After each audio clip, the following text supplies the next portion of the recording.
We are rolling. All right. For the second part of the practical, you will need to fabricate custom impression trays. No. Now. Record basis. Oh, come on. Record base. Ahead of time. Sorry, guys. So between now and Wednesday morning. Right. So we have provided you already with a set of casts. This set of casts need to be look at the steps to grade. Master cast marking. That's 50% of your points. Master cast is the retromolar paths are properly outlined and divided into thirds. Retromolar paths are properly divided into thirds. And remember, guys, when we were talking about the retromolar paths, it's not an easy landmark to find. If you look straight to it, you will find these protuberances, and those protuberances are the retromolar paths. Now, mainly what I want, and we always talk about the 2/3 of the retromolar path, what I want is for you guys to find those 2/3 being a parallel line among each other, right? Because remember, that landmark, those 2/3 of the retromolar path would be my posterior limit or my posterior distance of the height of this wax rim. So it's very important that these 2/3 of the retromolar path coincide on a parallel line or make a parallel line between the 2/3 of the retromolar path of each side to the base of the model. ¿Sí o no, Wally? Sí. Good. Now, Sí, señor. the record bases need to be extended and filled to the deepest part of the vestibule. That means, remember, when you marked the cast and you do it nice and neat, you're going to be marking the extension, pretty much the periphery or the extension of where the denture will end. Okay? This is how deep the Record base. record base need to go. If you do this, like let's say this one here, I did this one the other day. That's the one, look, 26, 24, and then it goes to 26. Which means it was short of the depth of the vestibule, so you get two different measurements. So you're Now the instructor, which one should the instructor use when he grades? If your record base is short of the bottom of the vestibule, you ought to lose points there. But the person grading the wax rims might also take off points, depending on which way he measures. Right. I used to try to measure both ways, but if I can get to the bottom of the vestibule and it's 26, then you would lose points for the wax being too long. All right. So, as we were saying, the bases need to go to the deepest part of the vestibule, and then the maxillary chord base extend posteriorly to the curve of the connecting hamular notches and the foveas palatinas, right there, right? So it's basically extends everywhere where you did the markings. Now, the maxillary occlusion wax rim, this is a big part of your grade, needs to have the anterior height needs to be 24 millimeters and a posterior height of 19. If I measure it here and I got my 19, right? If I measure it here and I got my 19, I'm good. Now, if I measure it here and I'm short of that, then I'm gonna get in trouble. But this one is pretty good on both sides. You see, this is how and how far back we're checking the distance. Now, the wax occlusion rim is 4 to 6 millimeters wide in the anterior region. Mine is wider than that, right? And then 6 to 8 wide in the premolar region. 6 to 8, I'm pretty close on this premolar region, right there, right? I'm almost in 9. And then 8 to 10 in the molar region. I'm a little thin here, probably, if you see it from there. And you can really tell right there, because I did these lines under that would follow the lines and the markings I had on my cast. And if I draw a line to strike this on it, you will see how my wax rim is a little tucked in to here. You see?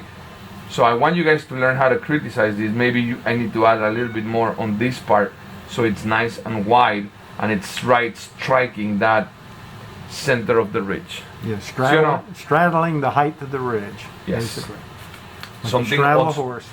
something also important is that when you outline these hamular notches here, Oh, your tuberosity, hopefully. tuberosity, sorry about that. I want to outline the beginning of it right there, right? And I put it on my landing area, and then I can transfer that to here.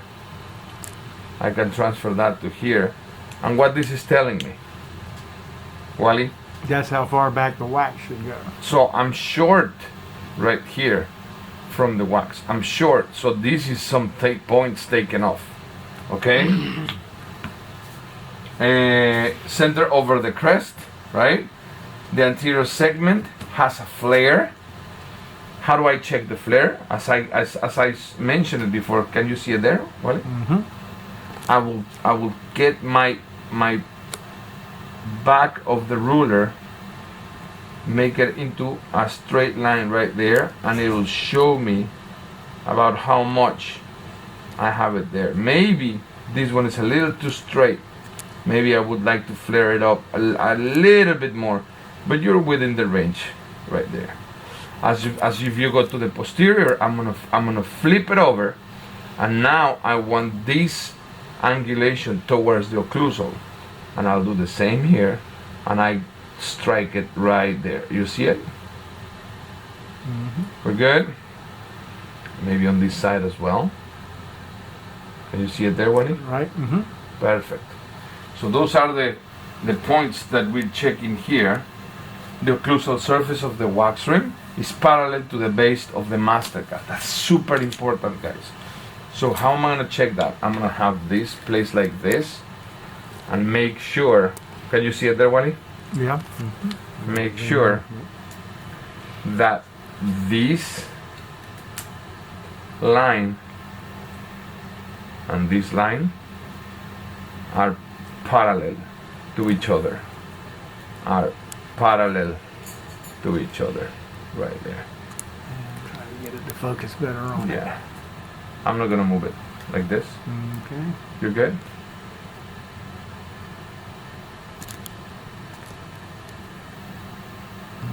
Yeah, there we go.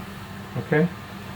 So that's something very important, because right now this cast is like my interpupillary line, and the wax rim, which is going to be my occlusal showing, or my occlusal plane, needs to be perfectly parallel to the interpupillary line. So that's 30%, guys, right there. Then we go to the lower one, and the lower also has another 30%. Previously, you had made your marks on the landing area and all that, and then you have the base plate. I like to have the base plate, like we talked about, shaved or cut to the 2/3 of the retromolar pad. If you see this one here, it's a little bit shorter on one side or the other. You see it there? Can you see it, Wally? Tip it where the anterior is up a little higher. There you go. So what's gonna happen there when I rest the spatula to create the wax rim, like I'm doing it there, it's gonna be tilted because this side is shorter or lower than this.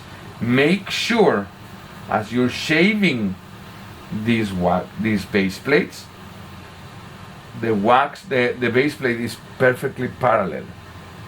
to the base of the motor.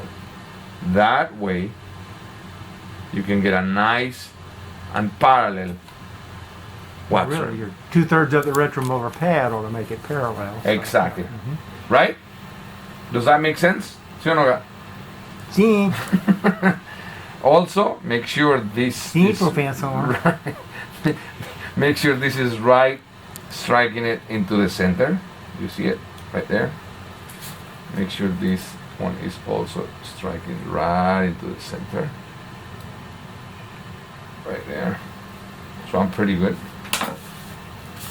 Wax occlusion rims, anterior height of 20. Again, guys, if this is short and I get it 20 here, right?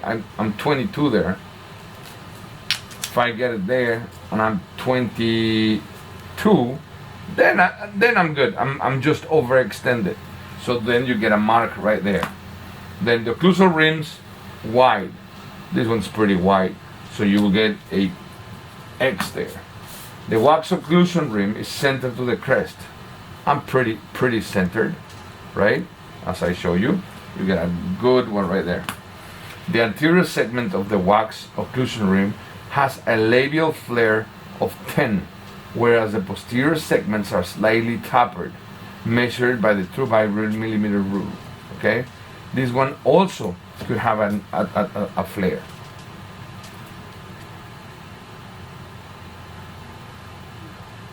Right. Kind of hard to see that clear ruler, but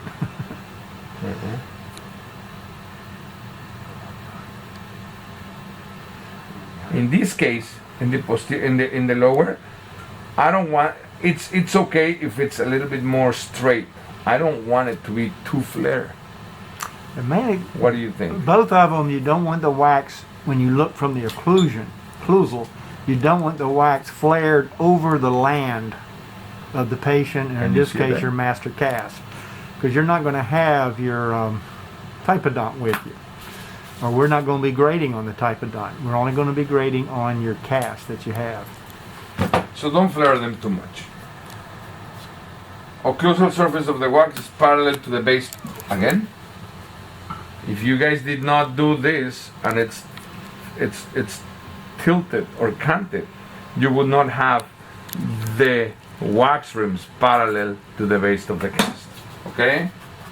And then at the end, finish and neatness. These guys, you see that wax there? That's not finished neat. This needs to be either you have a clear, Or clean. clean coat of wax, or you take everything off and just leave it like that. Okay? If you got time, you can always smooth it out. You can always take it out and just clean it very well. But this is also points that are very easy to get. Very, very easy to get. So, little overview is master cast marked, base plates made, thin, okay? You can mark them from the inside so they can tell you exactly. Make sure you don't overextend it and that you don't make them short. This one's got to be right on. And make sure the wax rims are continuously nice and well made. Practice, guys. At the end, you can always bring it and give it a little bit TLC at the very end of the of the. Now, remember, if it's good enough, don't keep fooling with it, because maybe with the time management, you messed it up right 15 minutes before we start, and then you end up turning something that it's not what you did, and it will not reflect what you have learned in the course. Don't plan on taking all the time we're giving you. Plan Yeah. on being 15-20 minutes 30 minutes before. even have it done, Yes. where you can maybe do some nice little polishing, flaming. Flaming. Old piece of pantyhose, you can polish it up. Remember, you do a little Don't bit know like too many this. y'all have that. Not too many people have the pantyhose around. You do anymore. this, that, make it nice and beautiful. Okay, then the pantyhose and all that. All right. So this is today's class. Salud. Sí.